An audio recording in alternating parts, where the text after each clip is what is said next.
Beaucoup, monsieur le vice-doyen, c'est Kadhafi, cher ami. Permettez-moi de prononcer permettez-moi de prononcer le mot de monsieur le président de l'université Mohamed V de Rabat. C'est Mohamed Rachid, professeur Mohamed Rachid, qui n'a pas pu être présent parmi vous pour des raisons de déplacement dans une mission à l'étranger avec monsieur le ministre. Madame la secrétaire générale de la délégation interministérielle aux droits de l'homme, monsieur le doyen de la faculté des sciences juridiques, économiques et sociales et titulaire de la chaire OMC de l'université Mohamed V de Rabat, monsieur le représentant de l'ambassade de France au Maroc, monsieur le doyen honoraire, directeur honoraire du Centre d'études et de recherche en droit administratif, constitutionnel, financier et fiscal à l'université de Côte d'Azur, monsieur le représentant de l'Organisation internationale du travail, madame la représentante de l'Organisation internationale pour les migrations au Maroc, monsieur le directeur du département Afrique subsaharienne de l'Institut d'études de géopolitique appliquée à Paris, messieurs les vice-doyens, chefs de département, monsieur le secrétaire général, distingués invités, chers collègues, chers doctorants, chers étudiants, mesdames et messieurs. C'est avec une grande fierté et un sens aigu des responsabilités que je vous souhaite la bienvenue à l'université Mohamed V de Rabat, à l'occasion de ce colloque international consacré à une thématique aussi stratégique que sensible, à savoir le pari migratoire européen en Afrique, nouveau modèle de coopération ou impasse. Permettez-moi d'abord de remercier chaleureusement tous nos intervenants, chercheurs et experts venus d'Afrique, d'Europe et d'Amérique du Nord. Votre présence donne à cette rencontre toute sa dimension intellectuelle, académique et politique à la fois. Nous vivons une époque où les flux migratoires, loin de se réduire à de simples déplacements de population, cristallisent les enjeux majeurs: sécurité, droits humains, développement, souveraineté, mais aussi perception de la liberté. L'Afrique, continent de transit, de départ et désormais aussi d'installation, se retrouve au cœur des politiques migratoires européennes, dans un contexte où s'intensifient à la fois les partenariats et les pressions.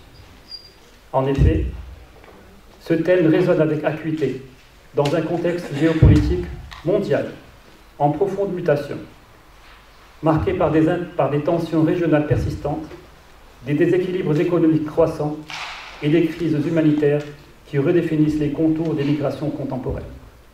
En Afrique du Nord, et notamment en Libye, la fragilité étatique persistante continue d'alimenter des réseaux de traite humaine et de renforcer la vulnérabilité des migrants.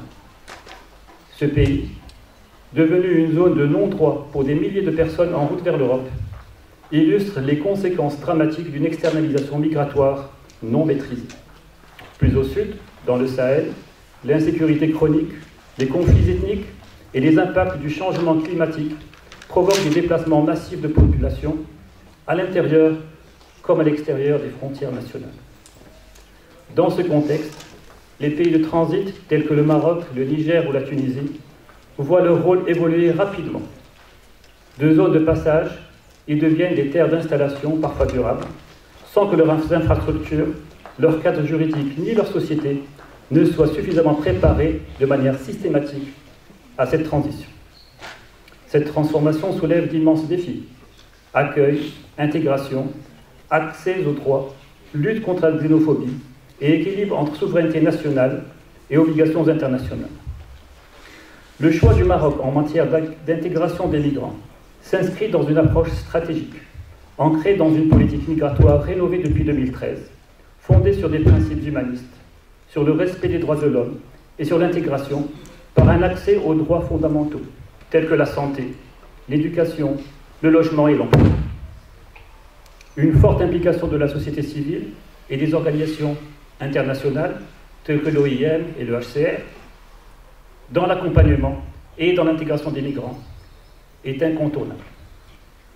En Europe également, les dynamiques migratoires suscitent des réactions contrastées entre solidarité proclamée et repli sécuritaire. Les faits d'actualité en témoignent, comme l'intensification des contrôles aux frontières, la montée des discours politiques anti-migrants, les débats tendus autour du pacte européen sur la migration et l'asile, et les fractures entre États membres sur les politiques de répartition et de retour. L'opinion publique, souvent influencée par des représentations anxiogènes, semble oublier que les migrants ne fuient pas le confort, mais la guerre, la misère ou les catastrophes climatiques. Mesdames et messieurs, face à ces réalités, ce colloque a pour ambition de créer un espace de réflexion rigoureux, critique et engagé. Il s'agit de dépasser les logiques unilatérales et d'examiner les politiques migratoires à l'aune des intérêts croisés, des responsabilités partagées et des impératifs de dignité humaine. Ce colloque s'inscrit dans une volonté partagée, interroger les dynamiques en cours avec rigueur, esprit critique et hauteur de vue. Il s'agit de comprendre les logiques qui sous-tendent les politiques d'externalisation des frontières européennes, d'évaluer les mécanismes de coopération sécuritaire, mais également d'ouvrir le débat sur la durabilité de ces modèles et leurs impacts sur les sociétés africaines concernées. Le pari migratoire européen en Afrique ne saurait être pensé sans une prise en compte sérieuse des enjeux du Sud global, car les politiques élaborées dans les chancelleries européennes ont des effets directs sur des réalités africaines. En effet, elles modifient des trajectoires de vie, elles influencent des équilibres locaux et elles redéfinissent les relations de coopération. Cela suppose un véritable dialogue entre égaux, fondé sur la transparence, la coresponsabilité et le respect des souverainetés. Je me félicite que ce colloque adopte une approche pluridisciplinaire, alliant droit, économie, sciences politiques, géopolitique et anthropologie, pour ne citer que ces disciplines liées intrinsèquement à la thématique du jour. C'est à travers ce croisement des regards que nous pourrons comprendre pleinement la complexité des phénomènes migratoires et mieux appréhender les tensions, parfois irréconciliables, entre impératifs sécuritaires et exigences éthiques. Mesdames et messieurs, je tiens à saluer l'engagement de la Faculté des sciences juridiques, économiques et sociales de Souissy, et en particulier le laboratoire d'études de recherche juridique et politique, pour le choix de cette thématique. Je remercie également l'ensemble des partenaires institutionnels qui ont contribué à l'organisation de ce colloque. Votre mobilisation témoigne de la vitalité de notre communauté scientifique et de notre capacité à faire dialoguer les savoirs. Je remercie aussi tous les intervenants venus de divers horizons académiques et institutionnels. Votre expertise contribuera à éclairer des problématiques complexes telles que la gouvernance migratoire, les droits fondamentaux, la sécurité humaine, la coopération interrégionale et la résilience des migrants. L'Université Mohamed V de Rabat, en tant qu'institution académique engagée dans la recherche et la réflexion sur les grands enjeux contemporains, considère de son devoir de contribuer activement à l'analyse de ces politiques et à la formulation de propositions éclairées.